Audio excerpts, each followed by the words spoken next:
প্রথম আমল বলেছিলাম যে শীতের এই তীব্রতা জাহান্নাম থেকে আসছে, সে হাদিসের কথা চিন্তা করে জাহান্নাম থেকে কি চাইতে হবে? পানাহ চাইতে হবে। যদিও পানাহ চাওয়ার জন্য আলাদা কোনো নির্দেশনা হাদিসে নাই, কিন্তু হাদিসে এই শীতের উৎস সম্পর্কে বলা হয়েছে।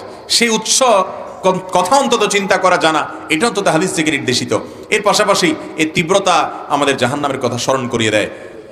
দ্বিতীয় আমল হলো শীতের মৌসুম উপলক্ষে নফল রোজা রাখার চেষ্টা করা। তৃতীয় আমল হলো তাহাজ্জুদের সালাত আদায় করা। তাহাজ্জুদ যদি না পারেন, ফজর যাতে কোনো অবস্থাতে মিস না হয়, কোনো অবস্থাতে যেন মিস না হয়।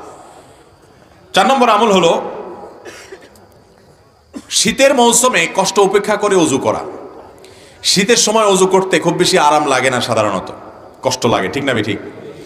এই কষ্ট উপেক্ষা করে যারা ওযু করে তাদেরকে এই ওযুর মাধ্যমে আল্লাহ রাব্বুল আলামিন তাদের ছোটখাটো যত গুনাহ আছে সমস্ত গুনাহগুলো মাফ করে দেন এবং আল্লাহর কাছে জান্নাতি হিসাবে, ইমানদার হিসাবে তাদের মর্যাদা এবং মর্তবা আল্লাহ তাআলা প্রমোশন করে বৃদ্ধি করে দেন, উপরে উঠায় দেন।